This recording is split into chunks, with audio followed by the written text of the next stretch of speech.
Bab 260. Teman sekelas Yolanda tersenyum, tetapi dengan sarkasme. Benarkah? Bosmu sangat kaya. Dia adalah pemilik alun-alun. Pacarnya mencibir. Apakah itu seharusnya lelucon? Meskipun dia jarang datang ke alun-alun, dia tahu berapa perkiraannya. Bagaimana bisa seorang multijutawan begitu biasa seperti Chuck, yang bahkan tidak punya mobil? Yolanda mengerti apa yang mereka maksud, mereka tidak percaya padanya.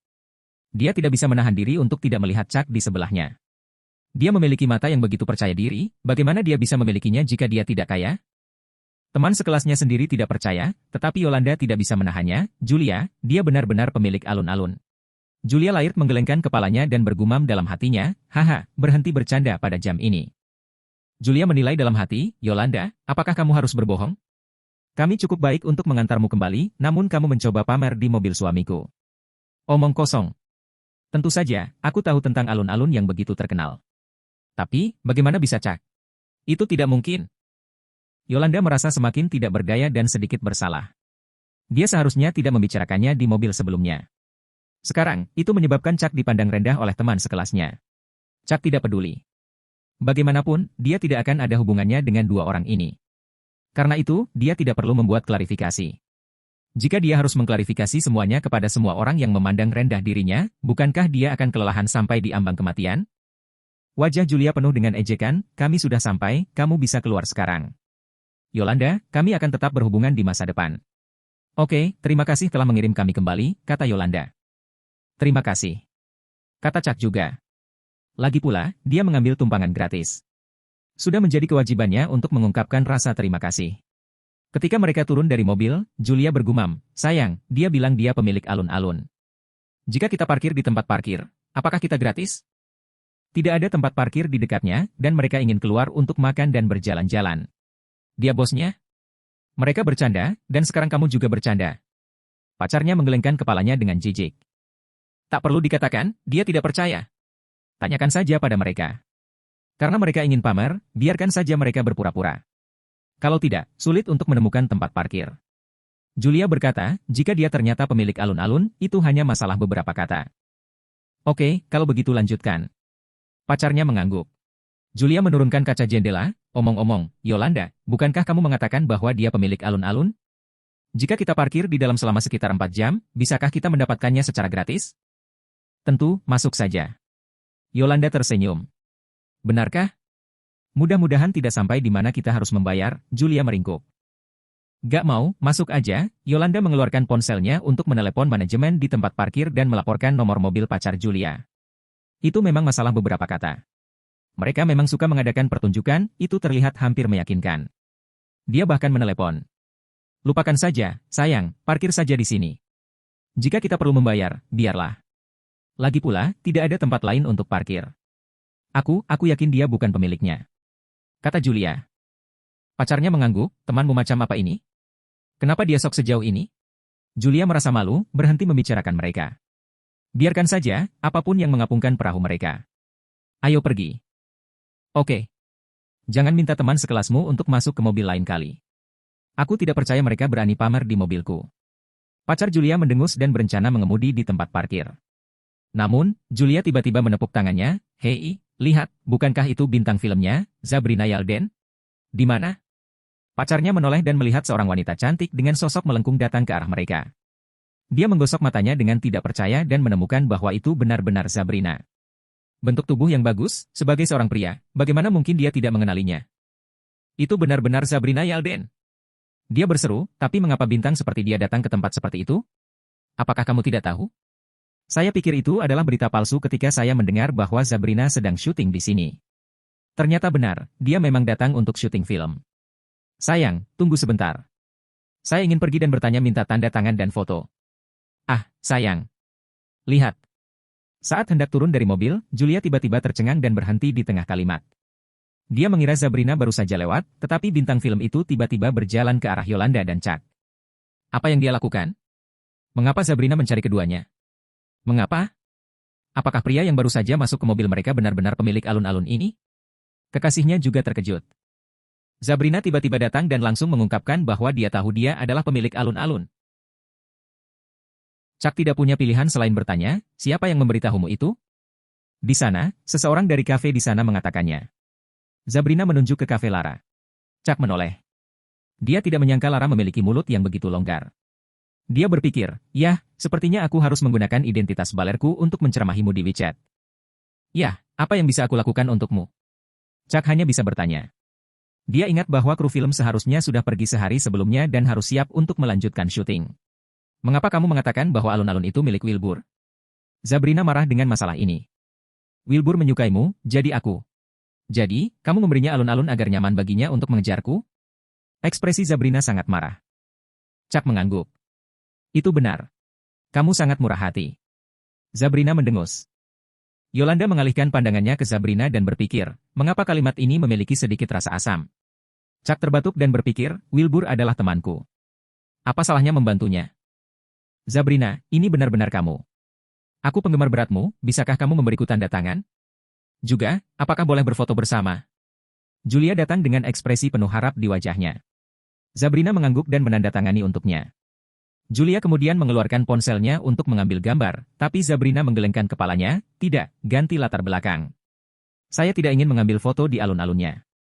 Julia terkejut. Jadi itu benar? Yolanda tidak berpura-pura barusan, dan alun-alun ini benar-benar milik Chuck? Julia linglung. Kemudian, matanya berbinar ketika dia melihat Chuck. Dia adalah orang yang hebat, mengapa dia harus mengemudi? Dia memang hemat, memilih untuk mendapatkan taksi dengan santai di pinggir jalan. Setelah Julia dan Sabrina selesai berfoto, Sabrina berbalik dan hendak pergi. Dia berkata, ngomong-ngomong, filmnya akan segera pergi ke sekolahmu untuk syuting. Sekolah itu juga bukan milikmu, kan? Chuck merasa malu dan menggelengkan kepalanya. Sekolah? Oh, membeli sekolah swasta bukanlah ide yang buruk. Perekrutan akan menghasilkan 10 hingga 20 ribu, dan biayanya akan menjadi 20 hingga 30 ribu per tahun. Dalam 1 tahun, itu sekitar 4 hingga 500 juta dolar. Kedengarannya seperti sebuah rencana. Pikir Chuck dalam hatinya. Chuck tiba-tiba diingatkan oleh Sabrina tentang rencana ini. Memang, dia bisa bertanya tentang masalah ini. Bagus. Baik alun-alun dan investasi film adalah milikmu. Kupikir sekolah itu mungkin milikmu juga. Sabrina pergi saat dia berbicara. Julia kaget mendengarnya. Apa? Chuck adalah investor dari film yang difilmkan Sabrina sekarang? Tuhanku. Dia tampak begitu biasa. Bagaimana dia bisa begitu kaya? Julia, apakah kalian parkir di dalam? Tanya Yolanda. Ya, benar. Ngomong-ngomong, apa WeChatmu? Aku akan menambahkanmu sebagai teman di sana. Mata Julia berbinar saat dia bertanya pada Chuck. Sebuah persegi dan investasi film. Chuck jauh lebih kaya daripada pacarnya. Maaf, saya tidak menggunakannya, Chuck menggelengkan kepalanya dan menolaknya. Baiklah, Yolanda, kita akan tetap berhubungan. Tak berdaya, Julia masuk ke mobil dengan kecewa. Bagaimana hasilnya? Apakah alun-alun itu benar-benar miliknya? Pacarnya bertanya kapan dia kembali. Ya, itu miliknya. Sabrina telah mengkonfirmasi itu sekarang. Tahukah kamu bahwa film Sabrina saat ini juga diinvestasikan olehnya? Julia iri. Apa? Kekasihnya terkejut. Investasi film. Ini bukan sesuatu yang bisa dilakukan orang biasa. Apa? Jika dia begitu kaya, mengapa dia tidak mengemudi sekarang? Sayang, dia pasti punya Rolls-Royce atau semacam mobil sport. Ngomong-ngomong, sayang, kenapa kamu tidak membeli mobil sport? Julia sangat menantikannya. Apakah Anda gila? Bagaimana saya bisa membelinya? Dia menggelengkan kepalanya. Mobil ini milik ayahnya, dan dia hanya bisa mengendarainya sesekali untuk pamer. Baiklah, jangan membelinya. Kenapa kamu memarahiku? Julia tidak puas, lihatlah Chuck, dia kaya dan memiliki karakter yang begitu baik. Baru saja ketika kita membicarakannya seperti itu, dia bahkan tidak membantah. Sialan. Jika dia begitu baik, pergi padanya. Pacarnya sangat marah mendengarnya mengatakan itu. Aku mau. Aku minta kontaknya barusan, tapi dia tidak memberikannya padaku, kata Julia saat kata-kata itu meluncur dari lidahnya. Kamu. Dia sangat marah pada ketidakberdayanya. Dia mengangkat tangannya dan menampar Julia, keluar. Bab 261. Julia merasa dirugikan. Bagaimana dia bisa memiliki temperamen yang begitu besar ketika dia bahkan tidak kaya? Kemudian pada hari itu, Chuck pulang dengan mobilnya. Ketika dia membuka pintu dengan kuncinya, dia melihat Yvette duduk di sofa. Hubby, apakah kamu kembali? Ada yang ingin aku tanyakan padamu. Chuck tersenyum dan berjalan mendekat, tapi dia melihat pintu kamar tidur tertutup. Susan seharusnya tidur di dalam. Chuck mendekati Yvette dan bertanya, sayang, apa yang ingin kamu tanyakan padaku? Suamiku, aku tahu. Vete gugup. Dia mengetahui bahwa pemilik alun-alun adalah Chuck, tetapi sepanjang hari, dia masih belum bisa memproses pikirannya. Bagaimana itu bisa menjadi kebenaran? Dia bertanya-tanya. Dari mana Chuck mendapatkan begitu banyak uang untuk membeli alun-alun? Ratusan juta. Bagaimana dia mendapatkan uang ini? Dia segera memikirkan Zelda. Namun, Zelda tidak akan memiliki uang sebanyak itu, bukan? Apakah itu diberikan oleh wanita Rolls-Royce di Central City? Ada terlalu banyak asumsi yang berkecamuk di benak Vete, tetapi semuanya dibantah olehnya. Dia berpikir, beberapa juta, tentu saja. 10 juta dolar juga mungkin. Tapi, untuk membeli beberapa ratus juta dolar. Vete tiba-tiba merasa bahwa dia telah salah paham selama ini. Suaminya tidak pernah menghabiskan uang seorang wanita, bukan? Tapi, bagaimana Chuck mendapatkan begitu banyak uang? Vete benar-benar ingin mengetahui hal ini. Apa itu? Tanya Chuck bingung. Hubby, Wilbur bukan pemilik alun-alun, kan? Tanya Vete. Chuck merasa ada yang tidak beres. Apa yang sudah terjadi? Sabrina telah mengetahuinya, dan sekarang, begitu juga Vete? Lara benar-benar belak bermaut, dia akan menghukumnya dengan berat di WhatsApp nanti. Bagaimana saya tahu? Chuck menggelengkan kepalanya. Suamiku, kamu tahu itu, bukan? Vete membungkuk dan mencium Chuck. Katakan, siapa itu? Chuck hanya bisa merasa tidak berdaya. Lara adalah orang yang sangat sibuk. Menyebarkannya kemana-mana. Bagaimana menurutmu? Chuck bertanya sebagai balasannya. Hubby, apakah itu milikmu? Vete berbaring di dada Chuck dan mendengarkan detak jantungnya. Chuck menghela nafas.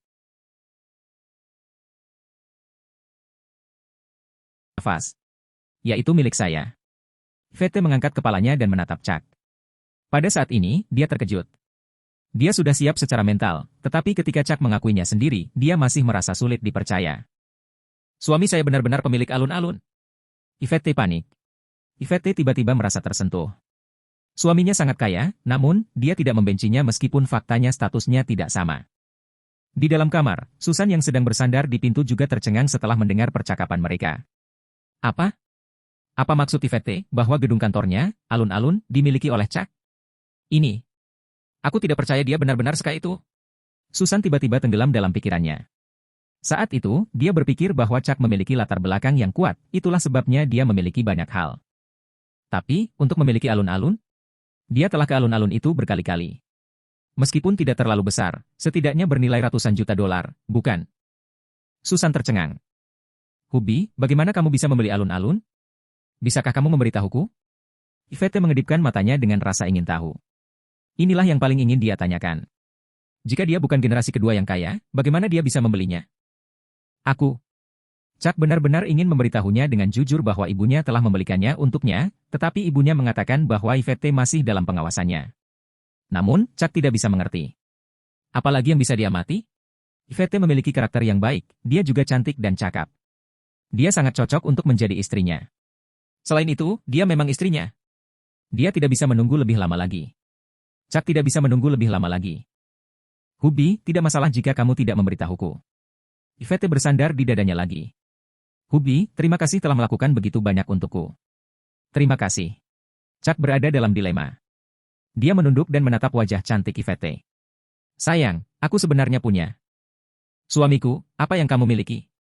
Vete berbalik untuk menatapnya. Apakah kamu mengantuk? Tanya Chuck. Tidak, aku tidak mengantuk. Aku tidak mengantuk saat bersamamu, Hubby. Baiklah. Kalau begitu, pergilah ke suatu tempat bersamaku sekarang. Chuck memutuskan untuk membuat ibunya mengakui Vete sebagai istrinya. Karena itu, dia harus membawa Vete padanya. Dia akan memberitahu ibunya betapa dia menyukai Vete, maka ibunya pasti tidak akan meragukannya lagi. Tentu saja, Chuck tahu bahwa ibunya melakukan ini untuk kebaikannya sendiri, tetapi dia dan Vete telah tumbuh bersama sejak mereka masih muda. Dia sangat memahami Vete. Dia tahu dengan jelas kepribadian seperti apa yang dia miliki, dan apakah ada masalah dengannya. Oke, kemanapun kamu ingin aku pergi, aku akan pergi. Vete duduk tegak. Baik. Chuck berdiri. Hubby, apakah aku perlu berganti pakaian?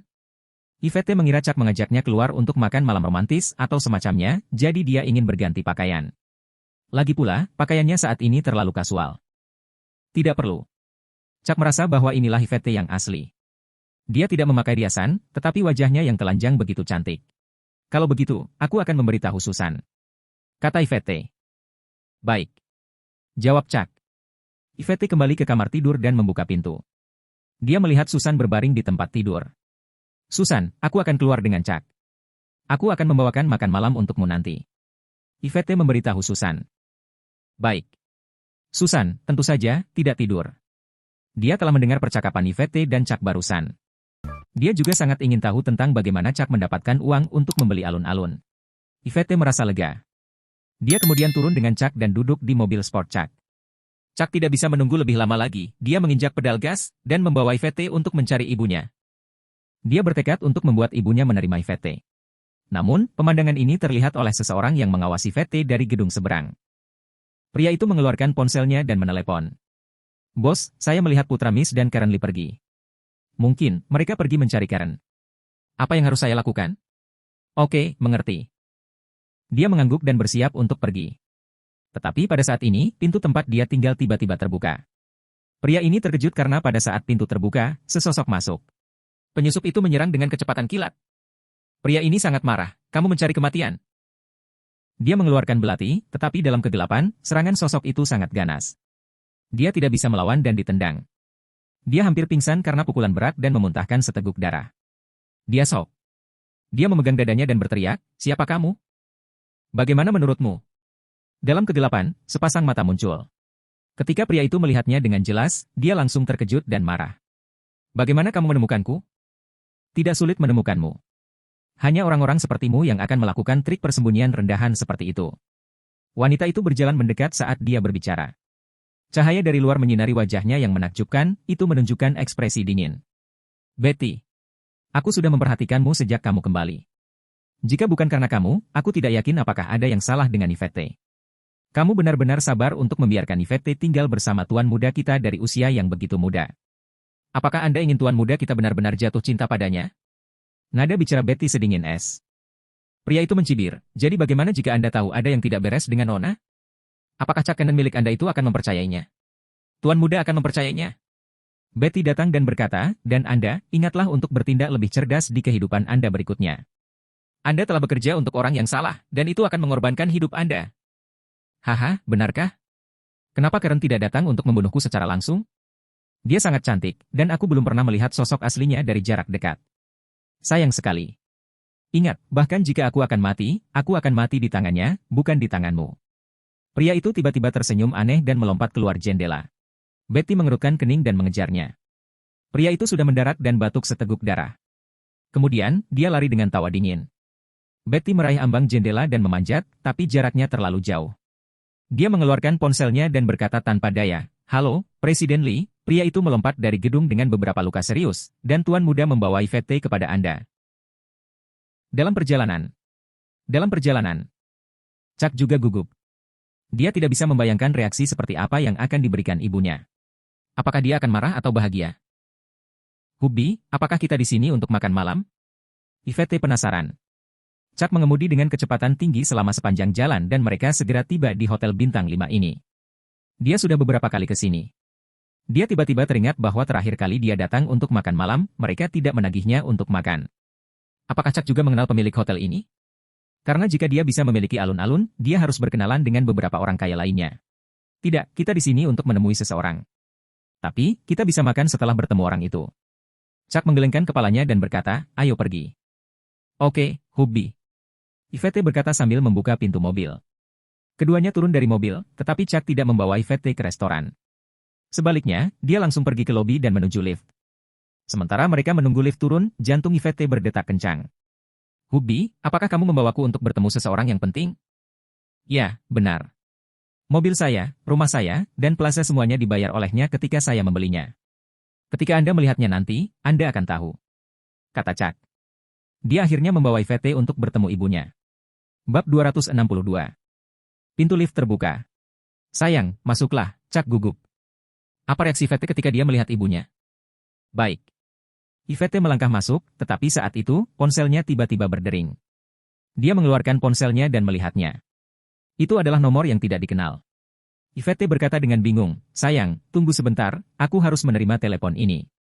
Chuck tidak keberatan karena mereka sudah tiba di hotel ibunya.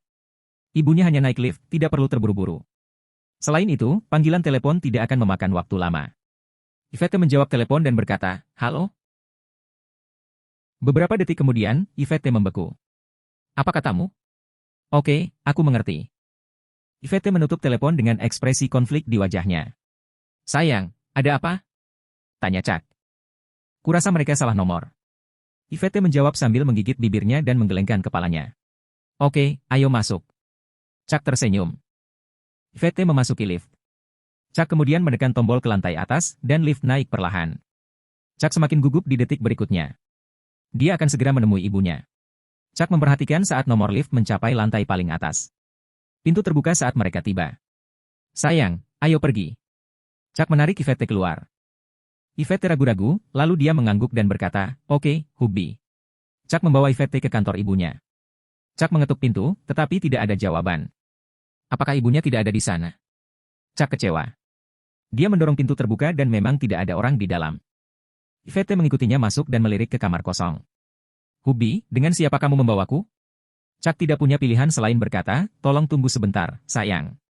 Aku akan menelepon. Oke, jawabnya. Chuck berjalan ke samping, menemukan nomor ibunya, dan memutar nomor itu. Yvette menatap Chuck. Untuk sesaat, dia dalam keadaan trance. Begitu panggilan telepon tersambung, Chuck mendengar suara benturan keras. Itu adalah suara mobil yang menabrak. Chuck ketakutan, apakah ibunya mengalami kecelakaan mobil? Dia bertanya dengan panik, Bu, apa yang terjadi padamu? Aku baik-baik saja. Bukankah kamu mengatakan bahwa kamu ingin membawa Yvette menemuiku? Aku sedang dalam perjalanan ke hotel, tetapi seseorang menghentikanku. Orang ini tidak ingin aku melihat Yvette. Itu adalah suara ibunya. Chuck sangat marah, Bu, di mana Anda sekarang? Kenapa kamu datang? Di telepon, Karen tertawa kecil. Ya, Bu, di mana kamu? Chuck yakin akan pergi ke sana. Bagaimanapun, dia adalah ibunya. Sekarang ibunya dalam bahaya, bagaimana mungkin dia tidak pergi? Oke, saya akan mengirimkan lokasinya. Kata Karen. Menutup telepon, Chuck menerima lokasinya. Matanya dipenuhi dengan rasa dingin. Dia berpikir dengan marah, beraninya kalian menyerang ibuku? Tidak peduli siapa kamu harus mati. Chuck benar-benar marah. Dia meletakkan teleponnya dan berlari ke sisi Yvette. Sayang, aku akan keluar. Aku akan segera kembali, tunggu aku di sini. Oke, Hubby, lanjutkan. Yvette mengangguk. Chuck tidak bisa menunggu lebih lama lagi. Setelah mendapatkan pemahaman Yvette, dia berlari keluar. Mata Yvette melihat sekeliling di kantor. Dia duduk dan diam, sangat sunyi. Dia mengeluarkan ponselnya dan menatap nomor aneh di sana. Ketika Chuck tiba di tempat parkir, dia mengendarai mobil sportnya dan pergi ke lokasi ibunya secepat mungkin. Chuck sangat khawatir, jadi dia tidak mengontrol kecepatan mobil sama sekali. Dia mengemudi dengan kecepatan sekitar 100 mil per jam di jalan kota, dan sekitar 10 menit kemudian, Chuck tiba di pinggiran kota dan melihat mobil ibunya. Rolls-Royce ditabrak beberapa mobil, dan ibunya tidak membawa siapapun bersamanya. Dia bertarung dengan lebih dari selusin orang sendirian. Melihat adegan ini, Chuck tidak tahan lagi. Dia langsung melaju ke arah mereka. Beraninya mereka menyerang ibunya. Deru mesin mewakili kemarahan Chuck. Ketika Karen mendengar suara itu, dia mengirim seseorang terbang dengan senyum di wajahnya. Pria itu jatuh ke tanah dan tulang dadanya patah. Dia tidak percaya bahwa kekuatan pukulannya begitu kuat. Ketika Karen bergerak, dia menghindari mobil yang menabrak. Orang-orang itu menghancurkan mobil yang masuk dengan berbagai benda karena shock. Namun, Chuck tidak terganggu sedikit pun dan menabrak mereka. Salah satu dari mereka tidak dapat melarikan diri tepat waktu dan dikirim terbang. Dia menjerit dan memuntahkan darah, lalu mendarat di tanah dan kejang-kejang. Chuck keluar dari mobil, mengambil batu dari tanah, pergi ke sisi ibunya dan berjuang di sampingnya. Apakah orang-orang ini benar-benar ingin mati? Ibunya adalah orang yang hebat, namun mereka berani menyerangnya. Karen berkata, Chucky, aku akan mengajarimu cara bertarung dalam beberapa hari ke depan. Perhatikan baik-baik. Saat Karen berbicara, ekspresi wajahnya berubah. Itu adalah jenis keganasan seolah-olah dia berada di puncak dunia, kuat dan menakutkan. Ketika Karen berjalan mendekat, selusin dari mereka mengepungnya. Chuck sangat terkejut. Karena ibunya terlalu kuat. Dilihat dari sikap pria kuat yang mengesankan, mereka sepertinya telah membunuh orang sebelumnya. Atau mungkin, mereka adalah penjahat. Namun demikian, mereka tidak cocok untuk ibunya. Gerakan ibunya tidak mewah atau ceroboh. Dia menjatuhkan satu demi satu hanya dengan satu pukulan, dan benar-benar mengalahkan mereka. Dalam waktu kurang dari 1 menit, mereka sudah tergeletak di tanah. Apakah ini pertempuran? Mata Chuck melebar. Mengapa dia merasa bahwa ibunya telah menunjukkan belas kasihan kepada mereka? Kalau tidak, itu akan menjadi pembantaian. Bu, siapa yang mengirim orang-orang ini? Tanya Chuck bingung. Chuck berlari. Dia benar-benar merasa bahwa pertempuran semacam ini tidak dapat dipelajari dalam waktu singkat. Setidaknya, Chuck merasa kondisi fisiknya tidak akan mampu mengimbangi. Dia harus setidaknya mencapai keadaan di mana dia bisa berlari 10 km tanpa merasa lelah, dan juga mampu menaikkan berat sekitar 100 pon. Dia membutuhkan beberapa pelatihan intensitas tinggi segera. Orang-orang ini. Karen menoleh. Dia baru saja menerima telepon dari Betty. Dia telah memikirkannya dan memutuskan untuk tidak melihat Chuck dan Yvette. Tetapi ketika dia berpikir bahwa Chuck akan kecewa, dia tidak tahan dan tetap datang pada akhirnya. Namun, dia tidak berharap bertemu orang-orang ini di tengah jalan. Karen tahu siapa yang mengirim mereka. Tentu saja, mereka dikirim oleh keluarga Yvette. "Chucky, di mana Yvette?" tanya Karin. "Dia menunggu di kantormu." "Bu, maafkan aku. Aku ingin kau menemui Yvette, dan aku ingin kau mengakuinya, karena itulah aku datang tanpa pemberitahuan." "Maaf." Chuck merasa bersalah. Jika bukan karena ini, ibunya tidak akan diserang oleh orang lain. Meskipun dia baik-baik saja, bagaimana jika ada yang tidak beres? Tidak apa-apa. Tapi, apakah kamu benar-benar menyukainya? Karen menghela napas. Tidak perlu bertanya lebih jauh. Dia pasti sangat menyukainya. Kalau tidak, dia tidak akan membawa Yvette ke sini untuk bertemu dengannya begitu tiba-tiba. Ya, aku sangat menyukainya. Chuck tidak pernah seserius ini. Ketika dia melihat mata penasaran Yvette barusan, dia benar-benar ingin Yvette tahu bahwa dia memiliki ibu yang sangat kaya. Dia memang generasi kedua yang kaya, generasi yang sangat kaya. Karen tidak punya pilihan selain berkata, "Baiklah kalau begitu, aku akan pergi menemuinya. Aku tidak bisa menyetir mobilku lagi, kami akan mengambil mobilmu." Mobilnya hancur dan tidak bisa dikendarai lagi. Chuck terkejut, "Terima kasih, Bu." "Bocah bodoh, ayo pergi." Karen mengungkapkan cintanya. Chuck bergegas untuk membuka pintu mobil sportnya, tetapi dia baru saja menabrak orang dan mobilnya rusak. Dia hanya bisa menghadapinya setelah beberapa hari. Namun, "Bu, bagaimana dengan orang-orang ini? Aku akan meminta Betty untuk berurusan dengan mereka." Karen mengeluarkan ponselnya dan menelepon Betty. Setelah terhubung, dia memberitahu alamatnya dan menutup telepon. Karen kemudian masuk ke dalam mobil. Chuck sangat ingin, dia segera mulai mendorong ibunya kembali. "Bu, kapan kamu akan mengajariku cara bertarung?" Chuck merasa bahwa apa yang baru saja dia saksikan seperti adegan dalam film. Jika dia sekuat ibunya, dia tidak akan takut pada siapapun kemanapun dia pergi. Beberapa hari ini, Karen akan membawa Chuck untuk beberapa pelatihan, tetapi ini bukan masalah beberapa hari. "Baik," kata Chuck, merasa bersemangat. Dia menginjak pedal gas dan mobil melaju di jalan. Setelah beberapa saat, Chuck tiba kembali di hotel ibunya. Chuck dan Karen turun dari mobil dan pergi ke lift. Segera, pintu lift terbuka dan mereka masuk. Melihat semangat putranya, Karen sudah tahu bagaimana dia harus menghadapinya. Yvette pasti memiliki sesuatu yang salah dengannya, dan Karen tidak tahu apa itu. Namun, Karen khawatir tentang Yvette, bom yang terus berdetak di sisi Chuck untuk meledak kapan saja.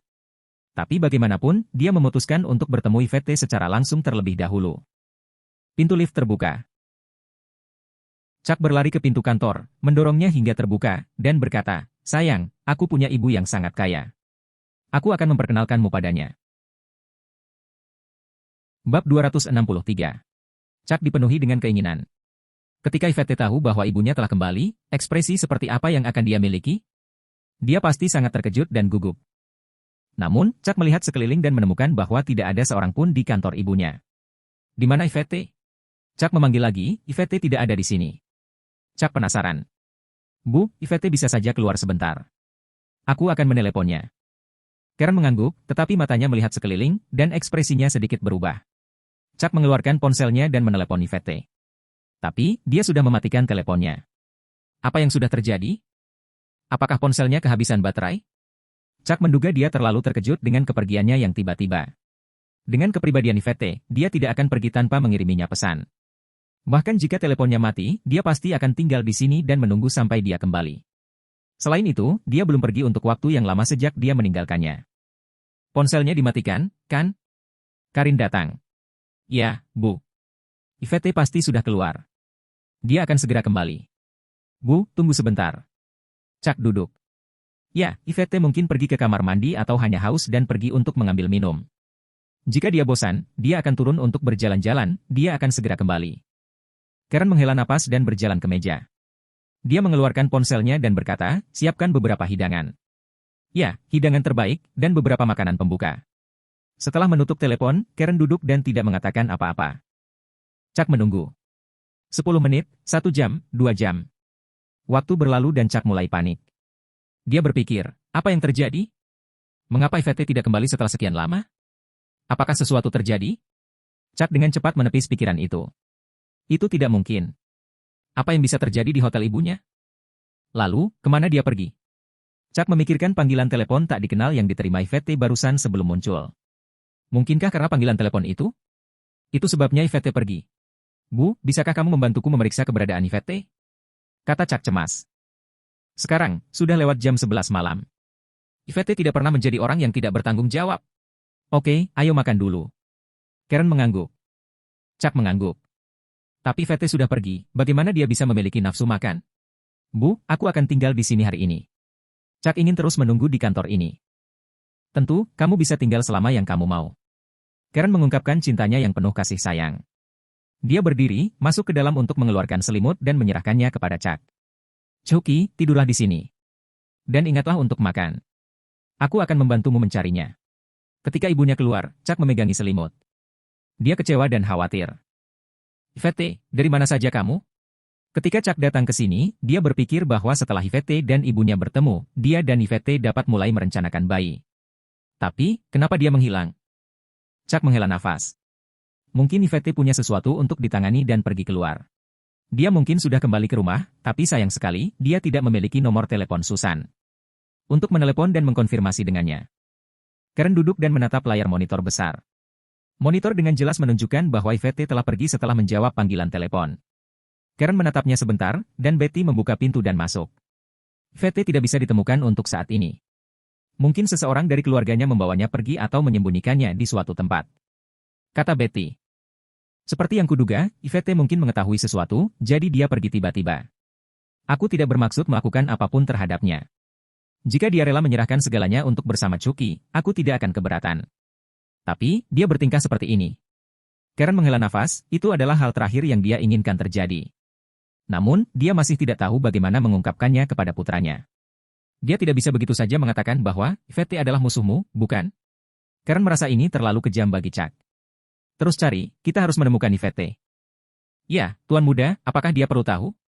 Tanya Betty. Jangan katakan padanya untuk saat ini. Aku akan membawanya ke suatu tempat selama beberapa hari ke depan untuk melatihnya tentang keterampilan bertarung dan bertahan hidup. Karen menggelengkan kepalanya. Di sini semakin berbahaya. Dia harus menguatkan Chuck. Tapi, bisakah Tuan Muda melakukannya? Lagi pula, kami memiliki keterampilan kami sekarang berkat 20 hingga 30 tahun pelatihan. Betty bertanya dengan skeptis. Chucky memiliki bakat tinju yang bagus. Bertarung adalah keterampilan membunuh, dan keterampilan itulah yang penting. Pikirannya juga penting, dia harus lebih kejam. Ini membutuhkan proses. Karen merasa bahwa Chuck harus menghubunginya. Kalau tidak, jika mereka benar-benar berkelahi dengan keluarga lain, mereka akan kehilangan nyawa jika sedikit ceroboh. Bagaimanapun, hanya yang kuat yang memenuhi syarat untuk bertahan hidup. Betty mengangguk. Cobalah yang terbaik untuk menemukan Yvette, tetapi jangan tangkap dia setelah kamu menemukannya. Aku akan memberitahu Chucky saat itu. Kata Karen. Oke, aku akan melakukan apa yang kamu katakan. Betty mengangguk dan pergi mencari Yvette.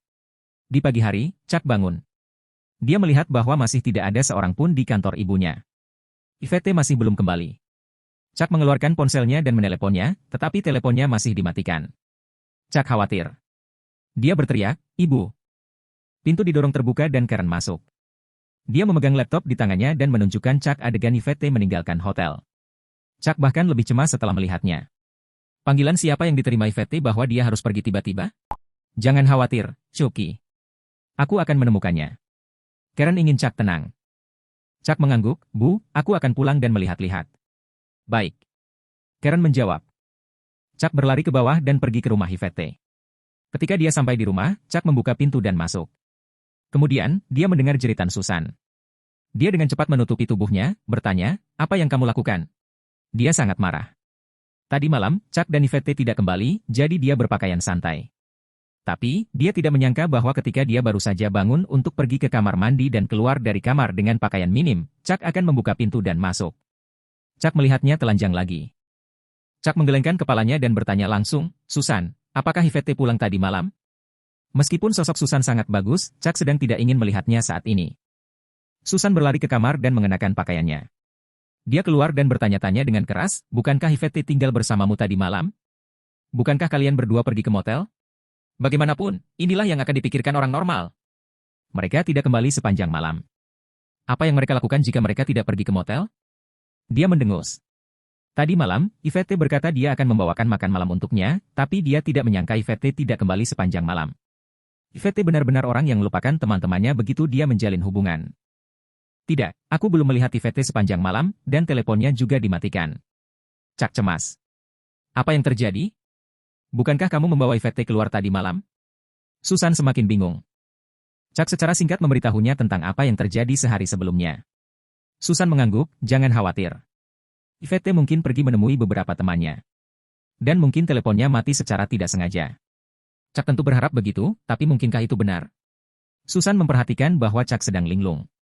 Kemarahan yang dia rasakan ketika dia terlihat telanjang barusan hilang. Dia datang dan berkata, Yvette adalah orang yang cerdas. Dia akan baik-baik saja. Ya, aku sudah meminta seseorang untuk mencarinya.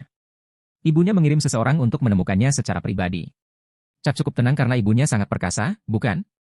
Seharusnya tidak terlalu sulit untuk menemukan Yvette. Apakah kamu ingin makan? Aku akan membuatkan sarapan untukmu. Kamu tetap harus makan. Susan bertanya. Tidak, terima kasih.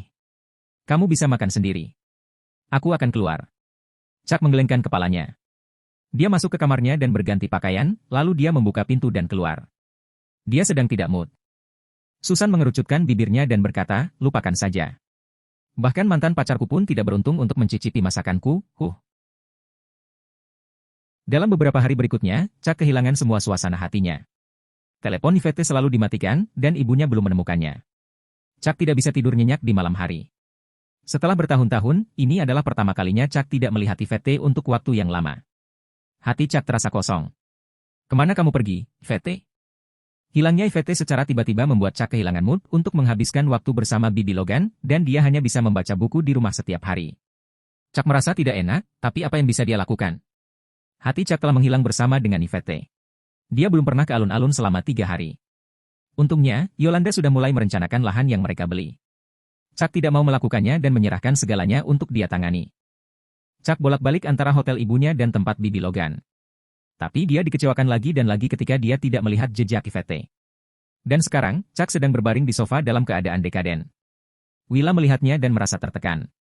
Dia berjalan mendekat dan mengusap rambut Chuck dengan lembut dengan jari-jarinya. Dia menghiburnya, Chucky, Yvette akan baik-baik saja. Jangan khawatir. Dia mungkin pergi menemui seseorang. Willa tahu tentang identitas Yvette, dan dia juga tahu bahwa belum waktunya dia membocorkannya kepada Chuck. Mendengar suara yang begitu lembut, emosi Chuck terstimulasi. Dia duduk dan bersandar di kaki Willa. Bibi Logan, menurutmu kemana Yvette pergi? Bab 264. Aku tidak tahu tentang itu. Yang aku tahu adalah, Chucky, kamu sangat peduli padanya. Dia akan baik-baik saja. Willa lembut saat dia berbicara. Dia merasa kasihan pada Chuck ketika dia melihatnya bertindak seolah-olah dia telah kehilangan jiwanya. Dia sudah menelepon dan mengirim seseorang untuk mencari Yvette. Namun, hilangnya Yvette kali ini sangat aneh. Setelah dibimbing oleh seseorang, dia menghilang. Bagaimanapun, dia menjawab panggilan telepon sebelum meninggalkan hotel. Panggilan telepon inilah yang membuat Yvette menghilang. Willa merasa bahwa meskipun Yvette tidak tahu cara bertarung dan terkadang bahkan rentan, dia sangat cerdas. Yvette adalah orang yang cerdas. Jika wanita ini belajar bertarung, dia tidak akan bisa dihentikan. Bibi Logan, bolehkah aku bersandar padamu lebih lama lagi? Chuck bertanya dengan suara malu-malu. Dia merasa luar biasa ketika dia bersandar di paha Willa. Kakinya sempurna. Tapi dengan lapisan celana di antaranya, Chuck merasa seperti sedang berbaring di atas bantal. Tidak, bukan bantal, itu 100 kali lebih baik dari bantal. Baiklah, kau bisa bersandar padaku selama yang kau mau. Willa tersenyum dan merapikan rambut Chuck. Tidurlah sebentar jika kamu lelah. Baik. Chuck memejamkan mata, terutama karena dia merasa sangat nyaman sehingga membuatnya mengantuk. Willa merasa sedikit lega. Dia tahu bahwa Chuck tidak tidur nyenyak selama beberapa hari terakhir. Dia diam-diam dan ringan memainkan rambut Chuck dengan satu tangan dan memegang buku untuk dibaca dengan tangan yang lain. Dia sesekali melihat ke bawah dan melihat Chuck tidur nyenyak. Willa tersenyum lembut. Di malam hari, Chuck terbangun. Dia tidur sangat nyenyak sehingga dia tidak ingin bangun. Chucky, kamu sudah bangun? Aku akan membuatkanmu makan malam. Willa meletakkan buku di tangannya dan berdiri, tetapi Chuck telah berbaring di pahanya sepanjang sore, yang membuat kakinya kram. Dia terhuyung-huyung saat dia bangun. Ketika Chuck melihatnya, dia bergegas dengan rasa bersalah dan menangkapnya. "Bibi Logan, maafkan aku.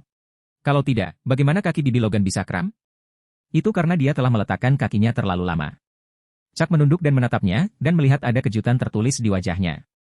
"Saya baik-baik saja." Willa menggelengkan kepalanya sambil tersenyum dan berkata. Dia berdiri tegak dan meregangkan kakinya, kramnya hilang. Dia meminta Chuck untuk menunggu sebentar dan pergi membuat makan malam untuk Chuck. Chuck duduk dan menelepon ibunya lagi, tetapi masih belum ada kabar. Chuck menjadi sangat cemas. Apakah Yvette telah diculik? Tetapi jika dia diculik, bukankah seharusnya seseorang menelepon untuk meminta uang tebusan?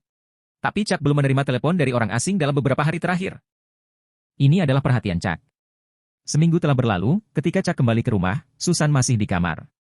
Dalam beberapa hari terakhir, dia telah membantu Yvette mengelola perusahaannya dan renovasi restoran. Dia bekerja siang dan malam. Mendengar suara pintu terbuka, Susan mengira Yvette lah yang kembali. Tetapi ketika dia melihat Chuck, dia bertanya tanpa daya, "Mengapa Yvette belum kembali?" Chuck tidak bisa menjawab pertanyaannya. Dia hanya duduk dalam keadaan linglung. Biasanya, dia seharusnya memeluk Yvette pada jam ini. Susan kembali ke kamarnya untuk tidur.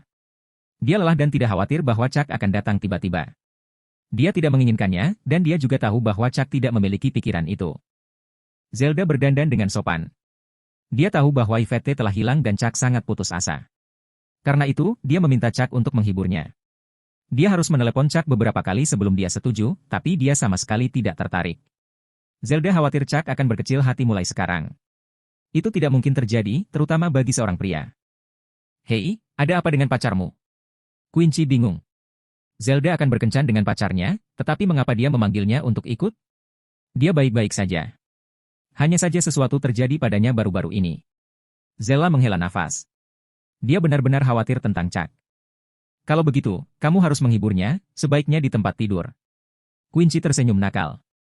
Dia juga iri karena Zelda telah menemukan pacar yang begitu baik sementara dia di sisi lain, sayangnya, masih lajang. Zelda terdiam.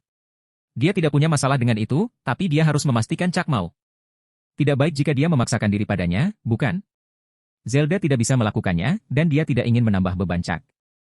"Hei, apa yang terjadi dengan pacarmu? Sudah berapa hari dia tidak mencuci rambutnya? Dia terlihat mengerikan dan janggutnya. Apa aku salah mengira dia orang lain?" Quincy tiba-tiba kaget karena melihat seorang pria berjalan ke arah mereka. Rambutnya acak-acakan seolah-olah dia telah berkemah di warnet selama berbulan-bulan. Zelda juga merasa tertekan. Bagaimana bisa seperti ini? Pada saat yang sama, dia juga merasa kesal. Tampaknya Chuck sangat menyukai Yvette. Kalau tidak, dia tidak akan berakhir seperti ini. "Apakah kamu tidak merasa malu?" Quincy marah. Itu adalah hari ulang tahun ayahnya hari ini, dan Zelda mengetahuinya, itulah mengapa mereka memutuskan untuk pergi ke perayaan bersama. Namun, Zelda mengatakan bahwa mereka perlu menunggu seseorang, dan itu adalah Chuck, maka Quincy menunggu. Tapi dia tidak menyangka melihat Chuck muncul seperti ini. "Jangan bicara omong kosong. Chuck mengalami sesuatu yang buruk baru-baru ini." Zella menggelengkan kepalanya. Quincy bertanya dengan rasa ingin tahu, "Apakah kamu mengatakan bahwa keluarga pacarmu bangkrut?" Zelda menjawab, "Tidak, jangan terlalu banyak berpikir. Tapi, pergi ke sana dengan dia yang terlihat seperti ini, aku merasa sangat malu." Quincy menggelengkan kepalanya dan berkata dengan sangat tidak puas di dalam hatinya. Chuck tidak mengemudi kali ini. Dia membuka pintu mobil dan duduk di dalamnya. "Hei, sudah berapa lama kamu tidak mandi?" Quincy gelisah. Dia dibuat menunggu begitu lama hanya untuk orang seperti dia. "Hentikan." Zelda tidak berdaya. Setidaknya, dia tidak mencium sesuatu yang aneh dari Chuck. Quincy meringkuk bibirnya dan bergumam dalam hati, keluarganya pasti bangkrut, kalau tidak, kenapa dia seperti ini? Dia mengemudi sambil merasa kesal, tetapi pada saat yang sama, dia bersimpati dengan sahabatnya Zelda. Dia hanya menjadi iri beberapa waktu yang lalu karena dia tahu bahwa Chuck telah membeli mobil sport terakhir kali. Namun, itu bahkan belum lama sejak mereka terakhir bertemu, dan sekarang dia dalam kondisi ini. Bukankah Zelda harus menderita bersamanya di masa depan? Itu benar, Yvette telah hilang selama 10 hari. Dia sudah melihat ke semua tempat di mana Yvette bisa pergi, tetapi masih tidak ada petunjuk sama sekali. Chuck merasa sedih dan tidak berdaya. Hati Zelda sakit untuk Chuck. Dia memegang tangan Chuck dan berkata, "Kamu akan mengatasi ini." Chuck tersenyum pahit. Pada saat ini, dia tidak tahu harus berbuat apa. Dia sangat merindukan Yvette. "Ini dia, keluar sekarang." Quincy memarkir mobil di vilanya sendiri. Dia enggan untuk membiarkan Chuck masuk, tapi dia tidak punya pilihan karena dia adalah pacar Zelda. Ayo pergi, kata Zelda dengan lembut. Chuck mengangguk, membuka pintu, dan keluar. Tapi Zelda menahannya dan berkata, kamu masih memilikiku. Aku selalu di sini. Ini adalah kata-kata tulus Zelda. Baik. Chuck tidak bisa memikirkan apapun sekarang. Zelda melepaskannya dengan sedih. Ayo masuk. Hari ini ulang tahun ayah Quincy. Aku sudah menyiapkan sesuatu. Zelda berkata sambil mengeluarkan kotak hadiah dari mobil. Chuck juga dipersiapkan dengan baik. Dia tahu bahwa itu adalah hari ulang tahun orang lain, tetapi dia tidak tahu harus memberikan apa, jadi dia mengambil kartu emas dari hotel ibunya. Dia mendengar dari ibunya bahwa hotel hanya mengirimkan 3 kartu emas seperti itu. Menjadi anggota kartu emas Hotel Luna berarti mereka dapat menikmati banyak layanan, serta simbol identitas. Beberapa akan menghabiskan beberapa juta untuk mencoba membelinya, tetapi ibunya tidak mau menjualnya. Dia berharap ayah Quincy akan menyukainya. Mengikuti Quincy masuk, mereka melihat banyak orang. Itu sebenarnya adalah pertemuan keluarga. Namun, Zelda dan Quincy memiliki hubungan dekat, sehingga Zelda tidak punya pilihan selain muncul. Orang tua Quincy sangat menyukai Zelda dan seringkali ingin memperkenalkan pacar padanya. Namun, ketika mereka mendengar dari Quincy bahwa Zelda telah menemukan pacar yang baik, mereka juga senang untuk Zelda.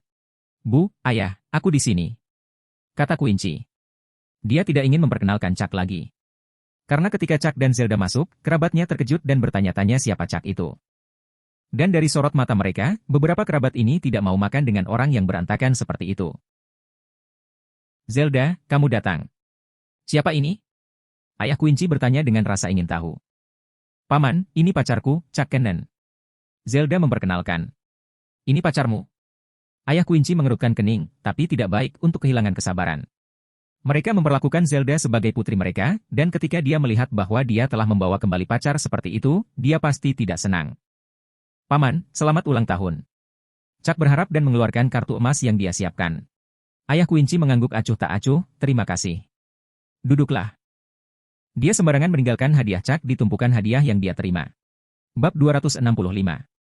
Di mata ayah Quincy, apa yang bisa diberikan orang tidak senonoh itu padanya?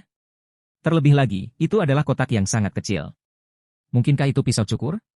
Mungkin, orang ini terlalu dekaden dan tidak rapi. Dia bahkan bertanya-tanya apakah dia keluar dari tumpukan sampah. Fakta bahwa orang ini benar-benar datang untuk menghadiri pesta ulang tahunnya membuatnya merasa konyol. Tapi tidak ada cara lain. Ini adalah pacar Zelda. Apa yang bisa dia lakukan? Dia tidak bisa mengusir Chuck, kan? Namun, dia merasa memiliki tanggung jawab untuk menasihati Zelda. Zelda, apa dia benar-benar pacarmu? Ayah Quincy bertanya dengan serius. Ya, paman, dia pacarku. Zelda bertekad. Pada saat ini, dia memperhatikan bahwa semua kerabat yang hadir memandang rendah Chuck, tetapi dia tahu bahwa tidak ada seorang pun di sini yang memenuhi syarat untuk melakukannya. Karena aset Chuck pasti yang tertinggi di antara semua orang yang hadir. Ayah Quincy menghela nafas dan merasa kecewa di hatinya. Lagi pula, dia telah memperkenalkan banyak pria ke Zelda sebelumnya. Dan mereka semua 10 kali, jika tidak, 100 kali lebih baik daripada Chuck.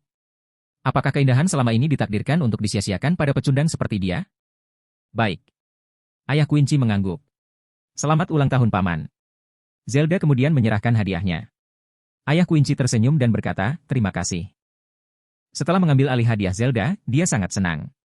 Dia hanya ingin melihat Zelda. Gadis yang masuk akal seperti itu jarang terjadi. Namun, untuk anak yang masuk akal seperti itu, bagaimana dia bisa menemukan pacar seperti itu? Sepertinya dia telah jatuh ke dalam perangkap. Dia menghela nafas lebih keras di dalam hatinya. Mengapa wanita memiliki selera buruk akhir-akhir ini? Paman, lihatlah apa yang telah diberikan pacarku kepadamu, kata Zelda. Dia tahu bahwa Chuck telah melangkah lebih jauh dan lebih jauh untuk mempersiapkan hadiah itu. Begitu dia membuka hadiah itu, pendapat semua orang terhadapnya pasti akan berubah. Dia tidak ingin Chuck dipandang rendah oleh begitu banyak orang. Dia membawa Chuck keluar untuk bersantai, bukan untuk dipandang rendah oleh orang lain. Tidak perlu melihatnya. Ayah Quincy menggelengkan kepalanya. Dia tidak ingin membukanya, tetapi ketika dia membuka hadiah Zelda, dia langsung merasa senang. Ini adalah satu set teko tanah liat ungu. Dia suka teh, dan dia bisa melihat bahwa harganya tidak kurang dari $300.000. Zelda telah berusaha keras untuk memberikan hadiahnya. Membuka milikmu sudah cukup. Ayah Quincy tersenyum. Apa lucon? Bagaimana jika itu benar-benar menjadi alat cukur $100 di dalam kotak yang diberikan Chuck? Bukankah dia akan menjadi bahan tertawaan semua orang? Dia tidak bisa menodai harga dirinya seperti ini. Zelda merasa tidak berdaya, tetapi Chuck tidak terganggu. Quincy, Zelda, dan semuanya, ayo duduk. Ayah Quincy berkata sambil tersenyum. Oke, di sini. Quincy menarik Zelda dan berbisik, Zelda, apa kamu tidak malu? Ketidakberdayaan memenuhi hati Zelda. Dia tidak berpikir begitu, dia hanya merasa kasihan pada Chuck. Di masa lalu, Chuck sesekali memeriksa tubuhnya. Tapi sekarang, Chuck bahkan tidak melirik kakinya. Zelda, katakan saja yang sebenarnya. Apa pacarmu bangkrut? Quincy terus menyelidiki. Tidak, dia tidak melakukannya. Zelda menekankan. Quincy menghela nafas, jangan berbohong padaku. Aku sarankan kamu putus dengannya. Dia sangat tertekan sekarang, jangan buang waktumu untuknya. Jangan katakan itu. Zelda berkata tanpa daya. Baiklah, ayo duduk, Quincy membawa Zelda dan Chuck untuk duduk. Chuck tidak punya ide lain, dia hanya ingin berjalan-jalan. Dia juga ingat bahwa dia tidak makan apa-apa malam sebelumnya dan pagi itu. Melihat buah di sebelahnya, Chuck mengambil satu dan mulai makan. Zelda tersenyum dan mengambil beberapa lagi untuknya, luangkan waktumu. Quincy memandang rendah dirinya. Citranya telah menurun sepenuhnya, ini jelas merupakan tampilan yang bangkrut. Apakah orang ini tidak makan selama beberapa hari? Apakah dia datang hanya untuk makan? Kurasa tidak. Hanya saja sulit bagi Zelda untuk menemukan pacar seperti itu. Hampir semua kerabat dalam keluarga mengenal Zelda. Mereka merasa bahwa kecantikan dan kemampuannya telah terbuang sia-sia pada pria seperti itu. Tapi mereka tidak bisa mengatakannya dengan lantang. Lagi pula, mereka hampir tidak mengenal Zelda. Kakek, aku ingin mainan. Seorang anak nakal mengenakan pakaian ayah Quincy sambil melirik ke meja. Tidak ada mainan di rumah. Ayah Quincy berpikir dalam hati, lupakan saja, berikan saja anak itu hadiah ulang tahun Chuck untuk dimainkan. Bagaimanapun, itu bukan sesuatu yang layak. Itu adalah waktu yang tepat untuk menyingkirkannya. Anak baik, ambil ini dan mainkan di luar. Ayah Quincy tersenyum dan memberikan hadiah Chuck kepada anak itu. Terima kasih, kakek, anak itu membawa kotak itu keluar dengan gembira. Ayah Quincy merasa lega. Beginilah seharusnya sampah disingkirkan. Dia tersenyum dan mulai menghibur tamu lain. Ini adalah pertemuan keluarga. Tidak banyak orang yang menghadirinya, jadi mereka harus dijaga dengan baik. Tentu saja, seseorang seperti Chuck bisa diabaikan. Dia melirik Chuck, yang sedang makan buah-buahan, dan dia menggelengkan kepalanya dan menghela nafas. Anak itu berlari keluar dan membuka kotak itu. Dia penuh harapan, tetapi ketika dia melihat bahwa itu bukan mainan tetapi kartu emas, dia kecewa. Apa ini? Ini bukan mainan. Dia mengeluarkan kartu itu dan ingin memecahkannya, tetapi kartu itu tidak bisa dipecahkan. Dia sangat marah sehingga dia melemparkan kartu itu ke tanah. Pada saat ini, ayahnya datang dengan terkejut. Menatap kartu di tanah, dia berjongkok untuk mengambilnya. Dia langsung terkejut ketika melihatnya, "Nak, siapa yang memberikannya padamu?" "Ini hadiahku, tapi itu bukan sesuatu yang bagus. Ini kartu sampah." Anak itu kecewa. "Nak, ini bukan kartu sampah." Ayahnya menggelengkan kepalanya. Kartu ini terbuat dari emas murni. Berat dan kerajinannya saja bernilai lebih dari $10.000. Terlebih lagi, ini adalah kartu emas dari Hotel Bintang 5. Hotel Luna, yang merupakan hotel yang mendapatkan ketenaran baru-baru ini. Dia tidak percaya seseorang telah mengirim kartu emas seperti itu. Dikatakan bahwa dengan kartu emas, mereka bisa tinggal di kamar presiden hotel secara gratis selama 1 tahun. Presidential Suite harganya lebih dari $10.000 per hari. Karenanya, kartu ini setara dengan $5 juta. Semakin dia memikirkannya, semakin dia terkejut. Dia mengambil kotak di tanah dan menarik putranya ke dalam kamar. Putranya pasti mengambil hadiah di atas meja sendirian. Dia harus meminta maaf kepada orang yang telah memberikan hadiah itu. Kalau tidak, dia tidak mampu menerima kartu yang begitu mahal. Dia masuk ke kamar dan melihat para tamu di dalam. Dia terbatuk dan berkata, "Permisi." Ruangan menjadi sunyi dan semua orang menatapnya. "Maaf, tapi anak saya baru saja nakal." Dia mengambil hadiah di atas meja tanpa izin. "Saya minta maaf atas namanya. Bolehkah saya bertanya siapa yang memberikan hadiah ini?" Dia mengangkat kartu di tangannya. Orang-orang ini terkejut, dan salah satu dari mereka mencibir. "Siapa yang memberikannya? Kartu sebagai hadiah? Kartu apa ini? Ini bahkan bukan kartu bank, dan itu tidak bisa menjadi kartu keanggotaan restoran, kan?" "Dia?" Kata-katanya membuat semua tamu di ruangan itu tertawa. Ini adalah pertama kalinya mereka melihat seseorang memberikan kartu keanggotaan. Betapa pelitnya seseorang untuk memberikannya. Jangan tanya, tidak ada yang akan mengakuinya. Itu benar. Memberikan kartu keanggotaan sebagai hadiah ulang tahun, ini pertama kalinya aku melihatnya. Pelit sekali. Lebih baik memberi yang lain daripada ini. Tidak, kartu ini sangat mahal. Ayah anak ini cemas dan mengoreksi ucapan para tamu. Dia merasa kepalanya berkeringat. Seberapa kaya orang itu bisa mengirim hadiah yang begitu berharga? Kartu ini sudah bernilai seluruh asetnya. Seberapa mahal sebuah kartu? Salah satu tamu menggelengkan kepalanya dan berkata dengan senyum mengejek. Kartu keanggotaan kemungkinan besar bisa memberikan beberapa diskon. Seberapa berharganya itu? Itu adalah sesuatu yang bisa dibuang. Ini adalah kartu emas dari Hotel Bintang 5, Hotel Luna. Ayah anak itu menyatakan. Hotel Luna? Para tamu bergema. Saya pernah mendengar tentang hotel ini. Saya pernah mendengar bahwa itu dibeli oleh seorang wanita kaya dengan harga lebih dari 3 miliar dolar. Namun, saya belum pernah mendengar tentang kartu emas. Para tamu di ruangan itu semua penasaran dan datang untuk melihatnya. Hei, ini bukan kartu biasa. Hei, ini bukan kartu biasa. Ini terbuat dari emas murni. Seseorang terkejut bahwa sebuah kartu terbuat dari emas. Apa artinya? Siapa yang tahu apa gunanya kartu emas ini? Untuk diskon? Tidak, dengan kartu emas ini, Anda dapat tinggal di kamar presiden di Hotel Luna selama 1 tahun secara gratis, dan kamar presiden di Hotel Luna tampaknya berharga lebih dari 10.000 dolar sehari. Jadi, kartu ini sendiri adalah senilai 5 juta dolar. Ya Tuhan! Siapa yang memberikannya padamu? Untuk mengirim 5 juta dolar sebagai hadiah?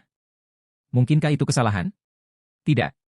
Saya pernah menginap di hotel ini, pelayanan mereka sangat baik.